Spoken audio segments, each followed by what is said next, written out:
Hello friends, आप सभी का दोबारा से स्वागत है हमारे चैनल में। और आज हम एक मोस्ट हॉरर स्टोरी मैं आपको बताने वाली हूँ। और ये जो स्टोरी है ये स्पेन की है।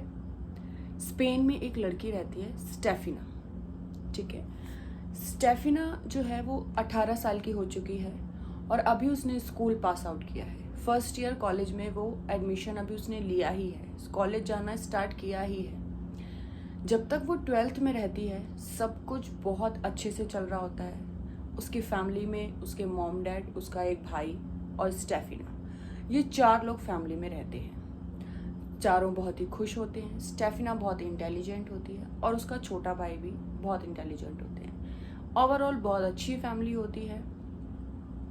अब स्टेफिना जब कॉलेज जाती है तो धीरे धीरे उसके बिहेव में बहुत चेंजेस होने लगते हैं। मतलब उसको कॉलेज गए हुए भी 1 से 2 महीना भी नहीं हुआ था, बट उसके बिहेवियर एकदम से बदल जाता है। क्या होता है कि वो चिढ़ने लगती है, गुस्सा करने लगती है बात बात पर, और कई बार तो वो रात में गुर्राने लगती है। गुर्राने के साथ वो कई बार अजीब अजीब सी आवाज़ें भी निकालती है, जिससे जो उसका भाई है छोटा, वो कई बार डर भी जाता है। और उसने अपने पेरेंट्स को भी बताया, क्योंकि उसका भाई और वो दोनों सेम रूम में सोते हैं।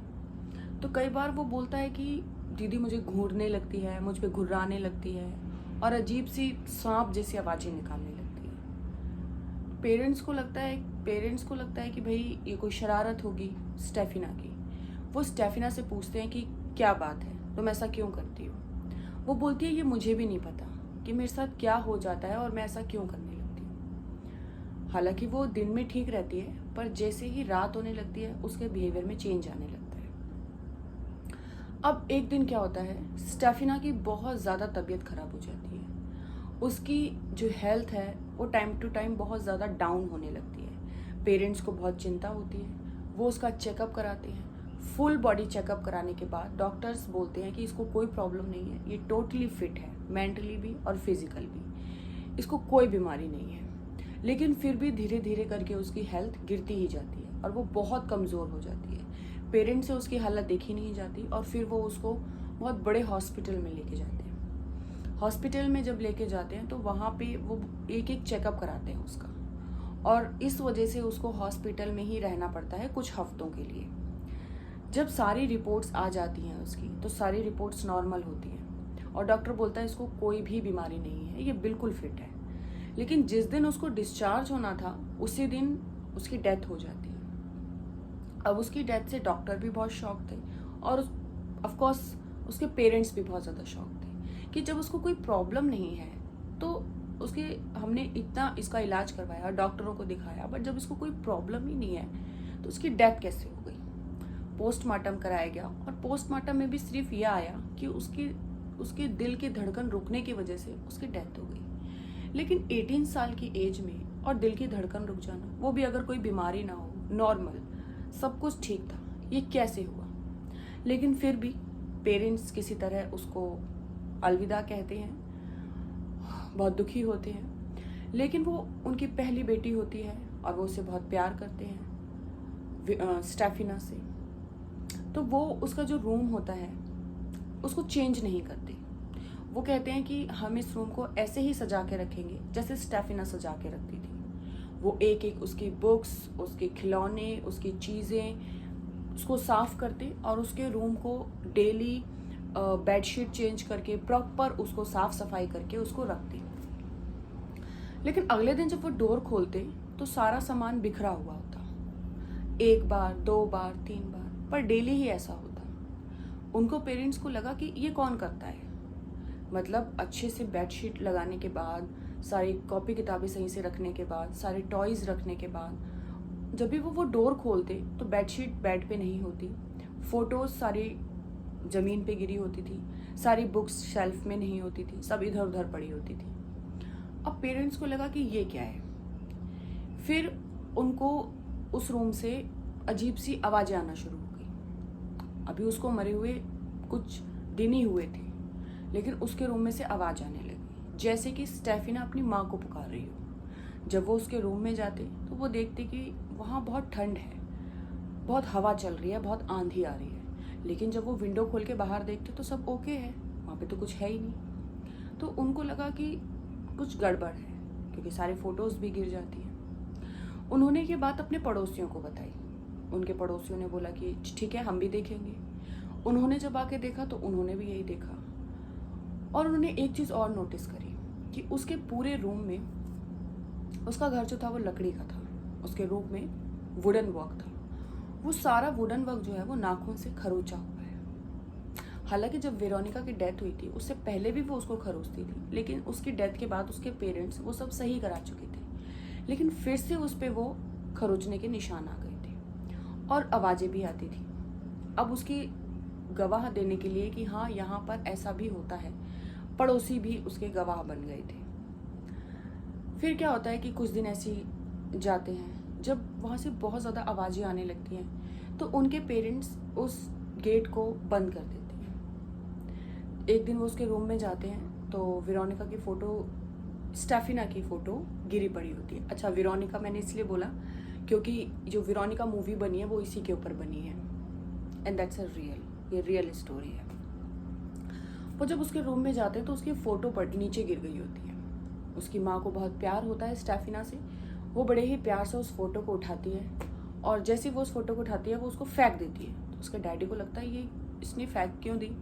फिर वो उसको उठाते हैं। जैसे उठाते हैं तो वो क्या देखते हैं कि स्टेफिना का जो फेस है फोटो में उसमें आग लगी हुई है, और वो भी डर जाते हैं और वो भी उस फोटो को फेंक देते हैं। उसके बाद वो उस गेट को नट बोल्ट से सील करा के अच्छी तरह पैक कर देते हैं कि अब इस दरवाजे में कोई नहीं जाएगा और ना ही इस दरवाजे से कोई आवाज़ आएगी। लेकिन रात होते ही वो दरवाज़ा अपने आप खुल जाता है। उस दिन वेरोनिका की जो मदर थी वो बहुत ज़्यादा डर जाती हैं, क्योंकि उनको ऐसा लगता है कि उन पे किसी ने जानलेवा हमला किया है। पुलिस को फ़ोन करती है, पुलिस आती है, पुलिस देखती है ये सब। पुलिस भी बहुत शॉक्ड होती है कि ये कैसे पॉसिबल हो सकता है। अच्छा, पुलिस आती है, उनकी सारी बातें सुनती है, उनको लिख कर ले जाती है।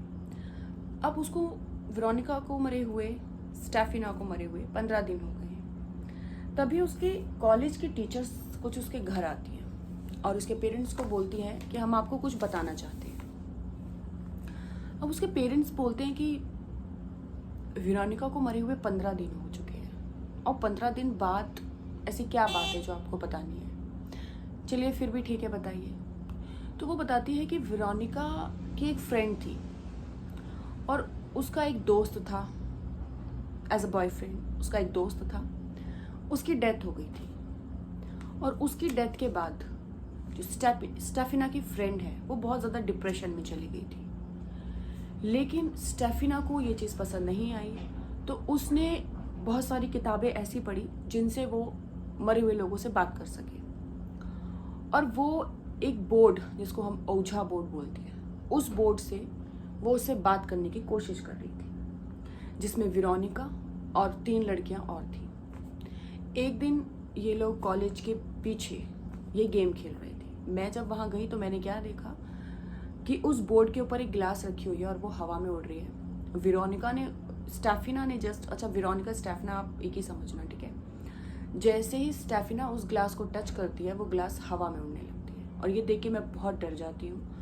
मैं एकदम से चिल्लाती हूँ, ये क्या कर रहे हो तुम यहाँ पे, यहाँ क्यों आए हो तुम लोग, चलो अपने अपने रूम क्लासेस में जाओ।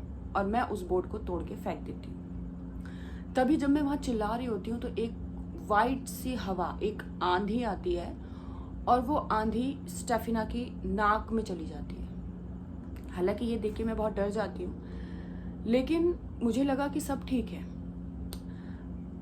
इसलिए मैंने इस बात को आगे नहीं बढ़ाया। लेकिन जब मुझे पता चला कि स्टेफिना की डेथ हो गई है, उसको कोई प्रॉब्लम नहीं थी इतनी सी एज में, तो मुझे लगा कि मुझे आपको ये बात बतानी चाहिए।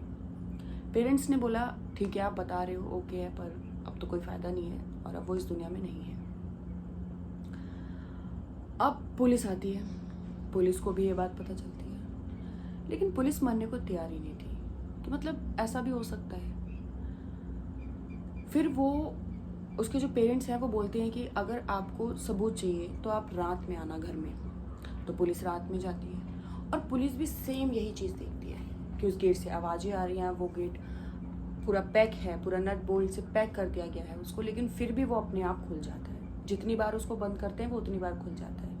आवाज़ें आती हैं, चिल्लाने की आवाज़ें आती हैं, और उस रूम में बहुत ठंडक है। उस रूम में जैसे ही एंट्री करते हैं बहुत ठंडा लगता है, बाहर सब नॉर्मल है, सारी फ़ोटोएँ अपने आप गिर जाती हैं, कोई भी चीज़ अपनी जगह पे नहीं रहती है। तो पुलिस भी इस चीज़ को देख के बहुत शॉक्ड होती है। कई टाइम, बहुत सारा टाइम इस केस पे लगाने के बाद वो एक ही नतीजे पे आती है, और वो ये बोलती है कि देखिए, जो हमें दिख नहीं रहा हम उस पर क्या केस फाइल करें और कोर्ट में भी हम क्या लेके जाएंगे, क्योंकि हमारा जो लॉ है और हमारा जो कोर्ट है वो बिना सबूत के कोई भी केस फाइल नहीं करता। तो वो उनको एक सजेशन देती है, स्टेफिना के पेरेंट्स को एक सजेशन देती है कि आप ये घर छोड़ दो।